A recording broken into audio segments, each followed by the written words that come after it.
¿Qué tal? ¿Cómo están? Antes que nada quiero agradecerles por los comentarios que me hicieron llegar en relación al video anterior y me gustaría compartir algunos de ellos donde ustedes me platican la razón más absurda por la que les negaron una oportunidad de trabajo. Entonces voy a compartirles algunos de esos comentarios y también voy a platicarles un poco sobre la experiencia que tengo en relación a estas situaciones. Entonces comenzamos. La primera historia que me platican es la siguiente.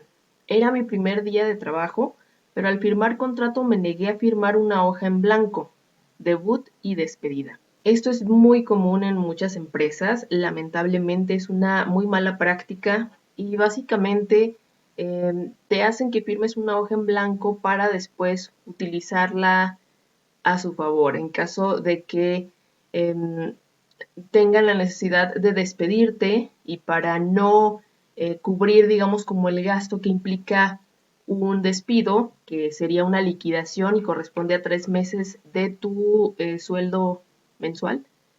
Entonces esta hoja en blanco que tú firmas al final, pues le imprimen encima, digamos, una carta de renuncia voluntaria. Entonces, al momento de despedirte, pues no te van a liquidar, te van a finiquitar como si tú hubieras renunciado, ¿no? Entonces, esto es ilegal, pero muchas empresas lo hacen. Hay algunas que incluso son más descaradas y pues desde el momento en el que tú firmas tu contrato, también estás firmando una carta de renuncia. Entonces, al momento en que ellos te despidan, pues tú ya firmaste una carta de renuncia desde un inicio y por lo tanto no te liquidan, sino que te finiquitan y pues obviamente te toca menos dinero.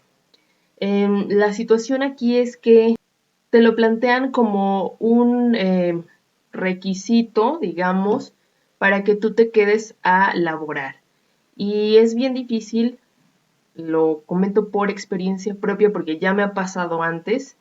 No me siento orgullosa de ello, pero me ha tocado firmar una hoja en blanco o una carta de renuncia voluntaria al momento de firmar mi contrato de ingreso. Y pues esto lo haces más que nada por necesidad de trabajar y de tener un ingreso en el momento. Y sobre todo porque ya pasaste por todo el proceso. Si estás buscando trabajo y te urge conseguir uno porque tienes una necesidad económica, entonces pues pasas por todo el proceso de reclutamiento que de por sí pues es pesado, las entrevistas, las pruebas, etcétera. Finalmente te dicen que te quedas con el puesto, te presentas el primer día, firmas contrato y tú ya estás con todas las esperanzas de que tienes un trabajo, ¿no? Entonces llegas a la parte del contrato en la que tienes que firmar una hoja en blanco o incluso ya tu renuncia voluntaria desde el momento de la contratación y pues es algo muy frustrante y tienes que tomar la decisión de si ponerte a discutir con la persona y que te nieguen el trabajo o aceptar los términos, firmar la hoja en blanco o firmar tu renuncia voluntaria y quedarte a trabajar. Entonces es una situación bien complicada, es ilegal y es una mala práctica, pero muchas empresas la siguen haciendo porque realmente no hay una regulación. Ha habido varios intentos de que se establezca ya en la Ley Federal del Trabajo como algo ilegal, como algo que debe de prohibirse. Sin embargo, hasta donde sé, pues creo que no se ha concretado nada porque no aparece todavía en la Ley Federal del Trabajo como tal. Pero sí es algo que no es legal y pues hay maneras de denunciar esta mala práctica. Pero definitivamente es algo que sí sucede lamentablemente y me ha tocado ver personas que se niegan a firmar como en este caso y pues se quedan sin trabajo, ¿no? Es algo pues indignante y molesto y la verdad estoy en total desacuerdo de esa práctica y me siento mal por haber accedido a firmar ese tipo de documentos, honestamente, pero pues a veces es más la necesidad, ¿no? Y creo que mucha gente lo entenderá. Otro comentario que nos hicieron llegar, le negaron la oportunidad por ser mujer.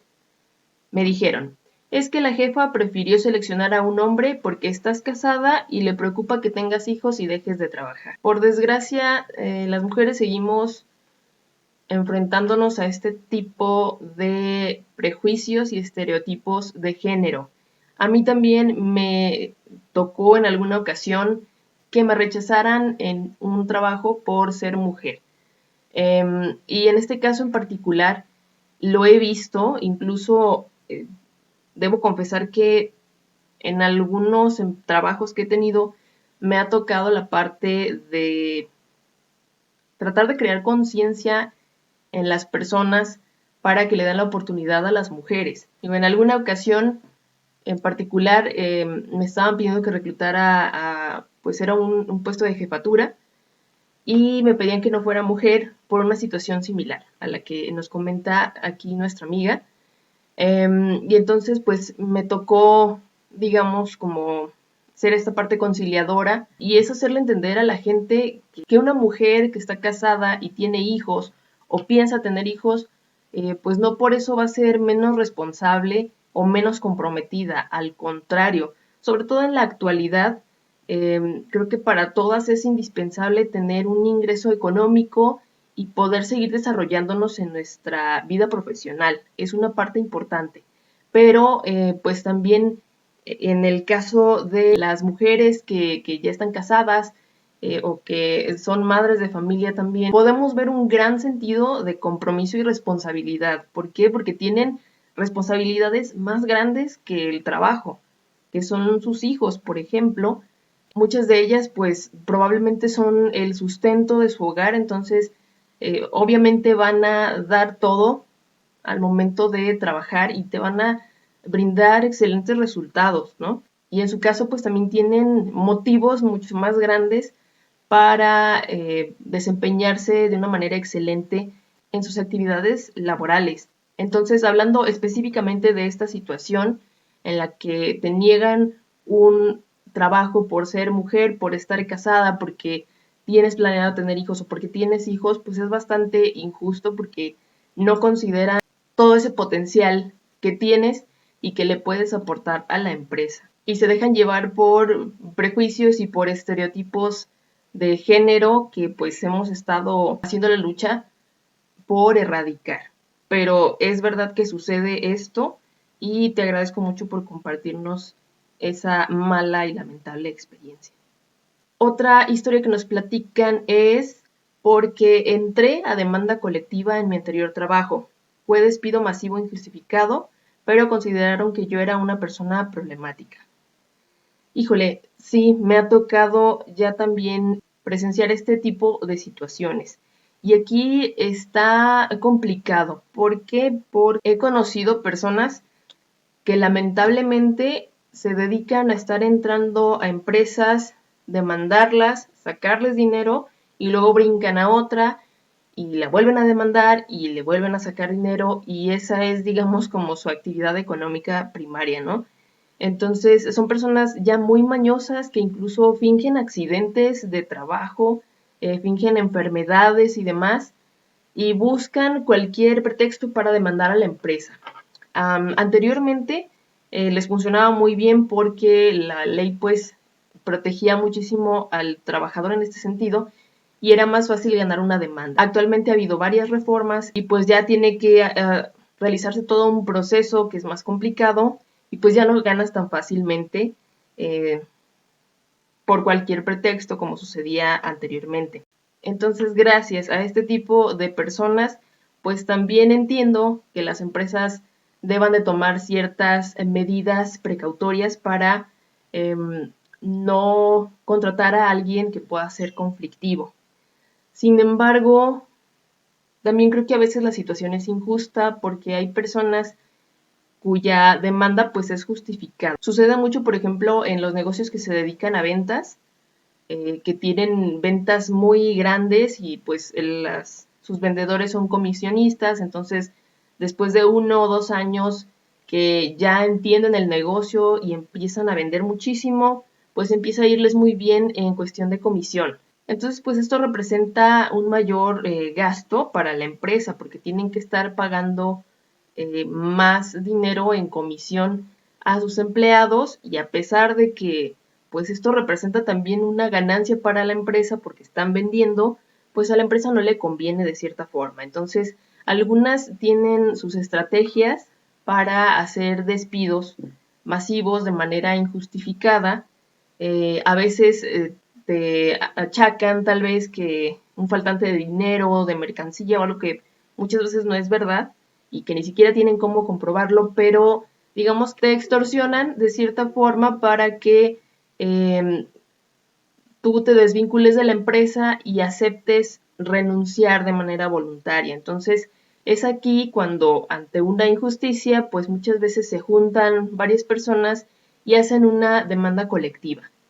Y entonces, en esta situación, que es una demanda justificada ante un despido injustificado, pues las personas que están buscando trabajo pueden tener ciertos obstáculos al momento de comentar que están en un proceso de demanda. ¿Por qué? Porque efectivamente lo van a considerar como una situación problemática y van a tener ese temor de que también a ellos los vaya a demandar. Y es por ello que muchas veces pues se les niega la oportunidad si están en una situación similar. Yo no estoy de acuerdo porque creo que siempre hay que indagar en cuál fue la situación para poder ver si es viable contratar a esta persona o no. Si es una persona que ya lleva 3 o 4 demandas en su historial, pues probablemente sea como el tipo de persona que les comentaba que a eso se dedica. Pero si es una persona que ya ha estado en 3 trabajos anteriormente y que solamente en uno demandó, y te pones a indagar en cuál fue la situación y te das cuenta que fue tal vez algo como el ejemplo que les di, pues entonces yo creo que vale la pena darle la oportunidad. Pero bueno, esos son comentarios y perspectivas mías, ¿no? Pero sí, esta situación que nos comparten, pues también es algo que suele darse en la vida laboral. Y por último tenemos otro comentario donde nos dicen que les negaron un trabajo porque estaba estudiando una carrera en línea. Dijeron que no me iba a comprometer con mi trabajo. Esta es una situación que también me parece injusta, sobre todo si analizamos el historial de la persona en cuestión de experiencia laboral. Me ha tocado ver personas que están estudiando su carrera en línea. Por ejemplo, a lo mejor en su trabajo anterior estuvieron durante 5 años y 3 de esos 5 años estuvieron estudiando y tuvieron muy buenos resultados a nivel laboral. Entonces, de repente, pues sí, te comentan, sabes que estoy estudiando, me queda todavía un año, año y medio, pero es una carrera en línea y no interfiere con mi horario laboral. Entonces, a mí se me hace muy injusto negarle una oportunidad laboral a una persona que demuestra que le interesa seguirse desarrollando. Sobre todo porque cuando tú le das la oportunidad a una persona que está viviendo una situación así, te lo va a agradecer y eso se va a ver reflejado en los resultados que te dé a ti con su trabajo. Además de que toda la teoría que esté aprendiendo por medio del estudio, pues va a terminar también siendo una aportación a la empresa, ¿no? Ya de manera práctica. Entonces, pues también se me hace un motivo ya poco válido para los tiempos que estamos viviendo y creo que deberíamos de darle la oportunidad a las personas que se quieren seguir desarrollando, pues también poder estar, bueno, pues estas fueron otras razones absurdas por las cuales algunos de ustedes no pudieron conseguir un trabajo. Les agradezco muchísimo por su aportación y espero que a todos les sirvan este tipo de experiencias para que también vayan aprendiendo un poco más en la cuestión de la vida laboral. Si tienen algún comentario, alguna duda, alguna experiencia que quieran compartirme, pues los leo con mucho gusto. Les dejo aquí mis redes sociales, correo electrónico y demás para que se pongan en contacto conmigo. O también si requieren de alguna asesoría en relación a alguna de estas temáticas en lo cual les pueda ayudar, pues con todo gusto estoy para apoyarles. Muchas gracias por su atención y nos vemos en el siguiente video.